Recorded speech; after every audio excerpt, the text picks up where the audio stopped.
Je vous l'ai dit, défi des 10% aux élections prochaines ou aux prochaines élections. C'est de ce sujet que nous allons parler avec notre invité sur Face à Face de ce jour, Julien Kandé-Kansou. Bonjour. Bonjour, monsieur Boris. Vous êtes observateur de la vie politique, poète engagé. C'est quoi poète engagé? Vous êtes engagé dans quoi?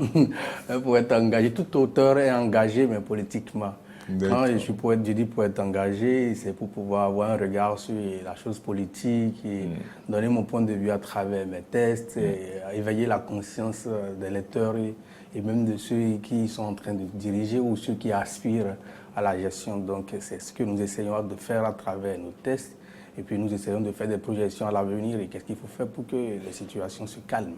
Nous parlons de ce défi des 10% aux prochaines élections, un grand défi pour les partis politiques. Quand on sait que ce n'est pas l'habitude, il fallait se faire élire dans son fief, ce qu'on appelait fief. Et maintenant, même si vous êtes élu dans votre fief, il va falloir que votre parti puisse obtenir les 10% sur le plan national. Oui, un grand défi, n'est-ce pas? Oui, c'est un grand défi. C'est une question qui va encore titiller les consciences parce que ça serait tellement difficile pour des citoyens ou des gens qui sont sur place et qui ont élu quelqu'un normalement et qui, à la fin, retrouvent que cette personne ne pourra pas les représenter parce qu'il y a une question de 10% sur le plan national qui se pose. Donc ceux-là seront frustrés. Il y a deux problèmes qui se posent à ce niveau-là. Et celui qu'on a élu ne sera pas d'une manière ou d'une autre reconnaissant et envers la base parce que peut-être qu'il est en deuxième ou en troisième position pour les élections dans son arrondissement. Et voilà, avec la question des choses sont parties d'à 10% sur le plan national. Voilà, il ne sera pas... Il est CA. Notre parti est 10%, il est en troisième position sur la liste et après dépouillement. Et puis voilà, cette personne-là est élue pour représenter un arrondissement. Et quel sera le regard de ceux qui ne l'ont pas choisi et quel sera le regard de celui qui, normalement, est élu dans cet arrondissement, mais son parti n'a pas 10% sur le plan national. Donc ça va créer beaucoup plus de frustration, beaucoup plus de problèmes qu'on imagine. Certes, c'est bien de dire qu'on aura de grands partis politiques, mais la question demeure. Est-ce que c'est seulement les grands partis qui ont mis des bonnes personnes qui seront élues à la base? Si ce n'est pas cette question-là, il y a des partis qui ne sont pas si grands, mais qui ont eu la chance d'avoir des personnes ressources qui pourront se faire élire dans leur milieu et qui, à la fin, ne sont pas installés. Voilà, ça va créer encore plus de frustration et puis nous pouvons tomber encore dans d'autres déclins. Vous penchez déjà vers la stratégie à utiliser alors par ces partis politiques pour relever ce défi. N'est-ce pas qu'il faille chercher dans ces milieux-là, dans ces arrondissements, dans ces communes, des personnes influentes capables de se faire élire? Oui, c'est la question. Oui, merci. C'est la question pour tout parti politique voulant avoir des élus. Mais nous avons un problème, une crise sociale dans notre pays qui fait que vous pouvez aller dénicher la meilleure personne avec beaucoup La meilleure personne représentative dans son arrondissement oui, avec des moyens pour pouvoir faire campagne, mais puisque peut-être je ne le souhaite pas, il y a un parti qui vraiment, ou deux partis qui le peuple n'a pas accepté, le peuple n'a pas aimé, c'est telle personne qui est sur cette liste, on dit ok, tout le monde sauf telle personne.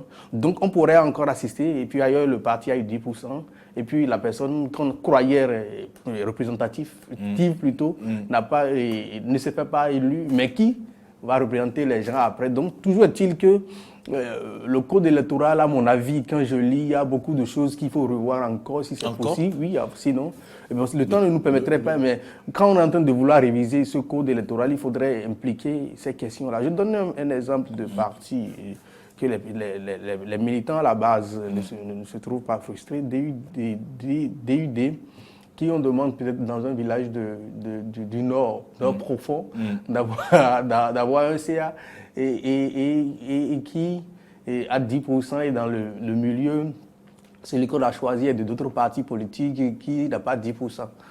Ça va, ou bien le président de la République, qui sont l'un de ces partis ou des partis qui le soutiennent, et un de ces partis dans un milieu comme ça fait, et voilà, et à positionner, parce qu'on a exigé que tous les partis politiques positionnent des candidats. Oui. Maintenant, voilà, à ça fait par exemple, le candidat n'est pas élu, et voilà, et on dit que bon, et comme c'est le parti à 10% sur le plan national... Si le candidat n'est pas élu, le parti à 10%, ça veut dire que d'office, on prend celui-là qui a été positionné à ça.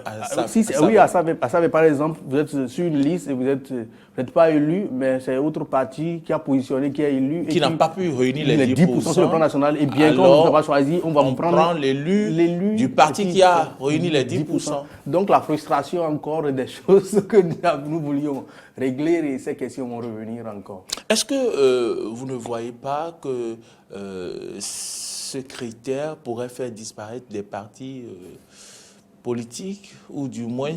Dans toute démocratie, il y a une démocratie de la minorité. Il y a des gens qui ne sont d'accord avec ce que la masse dit, mais qu'il faut leur concéder leur manière de voir, leur manière de gérer. Si on dit qu'il faut avoir que de grands partis politiques et qu'on ne donnera pas la possibilité aux faibles, tout le monde a droit à la parole, tout le monde a droit à l'équité, à la justice. Donc, une fois qu'on dit et que voilà, tel parti ne pourra pas partir, tel parti n'a pas 10%, donc il n'a pas de député, il n'a pas de maire ni de CA, ça veut dire que le parti disparaît progressivement parce qu'il ne pourra pas avoir prendre la République. Cela n'est pas normal parce que même dans les plus grandes démocraties, il y a des démocraties des extrêmes et des extrêmes gauche. Et puis dans l'extrême gauche, il y a une infinité de personnes qui manifestent leur manière d'agir. Donc ça va créer beaucoup plus de frustration. Il faut rappeler que également le code interdit ces alliances de partis pour les élections. Cela voudrait dire que justement, si, bien étant que votre parti n'aura pas 10%, vous ne pourrez pas dire, OK, je viens rester avec vous pour que nous puissions avoir un CA ou quelqu'un. Donc, ça veut dire que vous êtes appelé à disparaître si vous n'avez pas 10% sur appelé à disparaître, vous êtes appelé à fusionner. Oui, à fusionner, c'est rentrer sous les gens sans garder son identité. Soit vous êtes BR, soit vous êtes FCBE, encore que si. FCBE, est-ce qu'aujourd'hui la réconciliation sur son de problème va marcher? C'est un autre débat. Mais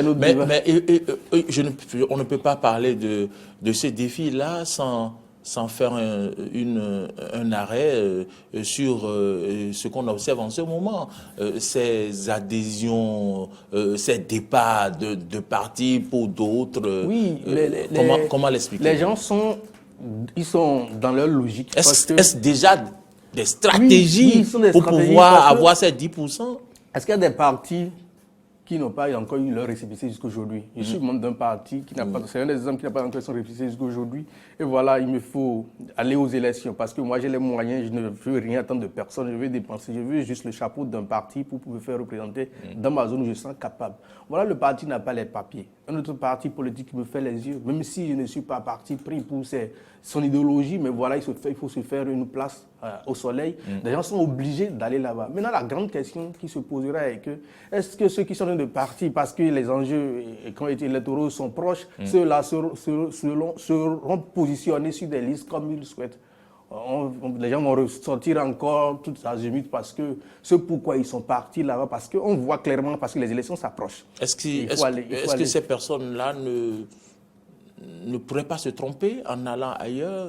Oui, c'est ce qu'on est en train de se dire, parce qu'ils vont constater que après tout, ils ne sont pas positionnés. Puisque le parti UDBN a dit qu'il faut positionner des jeunes à la tête des arrondissements et des mairies. Oui. Quand j'ai lu cet article-là, j'ai pensé à une seule chose. Il faut payer. Et comment est-il l'impôt, la fiscalité? La fiscalité sur les 3 dernières années, je crois, si je ne me trompe. Mais ce sont des jeunes qui n'ont pas de problème avec l'impôt, avec l'État. La plupart des jeunes, un jeune, moi, combien d'entreprises j'ai, donc on a moins d'impôts, donc c'est plus facile à un jeune de rester à la tête d'un parti politique. Maintenant, ceux qui sont en train de courir, députés, anciens maires, ceux-là ont géré, ceux-là ont des entreprises. Donc, ceux-là peuvent ne pas remplir les conditions. Ils vont dire, bon, paf, voilà, moi, je ne veux pas que, on invalide la candidature de tel parti. Donc, ce sont des gens qui vont se retrouver encore à courir dans tous les sens après. Donc, il faudrait qu'ils sachent raison garder en courant dans tous les sens. Il faudrait peut-être se donner une vision pour dire, nous allons régler les questions au niveau de l'impôt et puis voir dans quelle mesure il faut aller de façon doucement. Mais ce que je crains est qu'après ces élections, nous allons tomber encore dans un profond gouffre. Sans être un oiseau de mauvais augure. J'ai rêvé. Le 1er janvier, quand je me réveillais, ou bien le 2, je me réveillais de mon lit, j'ai écrit Les Tourments. C'est un poème, Les Tourments. Et puis, après, en moins d'une semaine, ce qui s'est passé, ça fait, j'ai rêvé. J'ai écrit l'autre poème, j'ai rêvé. Ça va se passer. Parce que ce que j'analyse, ce que je vois dans l'avenir, l'avenir est plus sombre. L'avenir est obscur. Avec ces successions de frustrations et le code électoral que nous avons encore, les positionnements, et voilà, il y a beaucoup de choses. Qu'est-ce qui, selon vous, ne marche pas bien dans ce code? Est-ce seulement les 10% ou il y a d'autres éléments? Avant le code, il y a beaucoup de choses. Il y a un code qui dit qu'il faut avoir 10%. Mais il faut que le code soit aussi flexible. C'est ce que j'ai dit dans un forum et WhatsApp. C'est pas parce que nous voulons traverser la route et puis nous avons... Si l'on sait qu'il faut faire disparaître des partis politiques parce que nous revenons de loin avec ces nombreux partis politiques, près de 400 partis politiques, s'il faut les faire disparaître, il faut quand même mettre un critère, il faut quand même essayer de les amener vers la représentativité effective sur toute l'étendue du territoire national. La méthode, elle n'est pas bonne. La méthode de dire... Elle devrait être quoi? Oui, parce que je ne peux pas être élu dans mon arrondissement ou bien dans ma zone et on me dit parce que je n'ai pas 10% là, on amène quelqu'un d'autre à me représenter. Les gens ne seront pas d'accord. Encore que nous avons une population qui n'a pas été... La majorité, plus de 50% au moins, n'ont pas été à l'école. Pensez-vous qu'on devrait vulgariser alors ce code pour finir? Tellement on va vulgariser ça, mais il faudrait aussi qu'on revoie, qu'on ait beaucoup de dispositions sécuritaires pour ces élections-là et que les gens au lieu de répliquer, il faut envoyer les forces de l'ordre, il faudrait aussi que les gens revoient cette position-là pour qu'on puisse discuter, dialoguer. Ça, c'est un message aux députés. Oui, aux députés et à toute la classe politique. Parce que, moi, je dis aux jeunes, certes, vous avez des convictions, vous défendez ces convictions-là, mais on a vu des gens qui se sont réconciliés. Et puis ils vont boire de champagne. Mais des gens qui vont tomber froidement et puis c'est fini pour eux. Et quand vous laissez une famille, c'est très grave. Il y a des gens qu'on a vus dans ce pays-là qui ont dit je ne suis pas de Djonké, et puis voilà ce débat-là. Et puis qui sont en train de mener résistance ou en train de l'opposition, en train de se voir aujourd'hui. Mais des gens ont brûlé les poneys en ce temps-là. Avec le président et les opposants aujourd'hui, en 5 ans ou en 10 ans, quand notre président sera là, l'enjeu ne sera plus les mêmes. Vous allez voir les mêmes autour de même table. Donc il faudrait que les jeunes aussi qui sortent dans les rues, qui font peut-être sous le coup de quelque chose, disent de n'importe quoi ou font de n'importe quoi, il faut qu'ils savent que la politique, ce n'est pas ce que nous voyons. La politique n'est pas ce que nous voyons. Julien Kandé-Kansou, vous êtes observateur de la vie politique. Merci d'être venu apporter votre petite contribution par rapport à l'analyse de ce défi des 10% aux élections prochaines. Vous êtes poète engagé. Je pense qu'avec le temps, je vous ferai venir ici pour que nous puissions un peu décrypter vos poèmes. Ça me ferait plaisir. Dont l'inspiration vous arrive dans le sommeil. C'est intéressant. C'est intéressant. Mesdames, Messieurs, merci de nous avoir suivis. On a parlé du défi des 10% aux élections prochaines. Le temps qui nous est imparti est à sa fin. Nous avons reçu pour vous Julien Kandé-Kansou, observateur de la vie politique, poète engagé. Merci de nous avoir suivis. On se donne rendez-vous pour demain pour une nouvelle rubrique de Face à Face.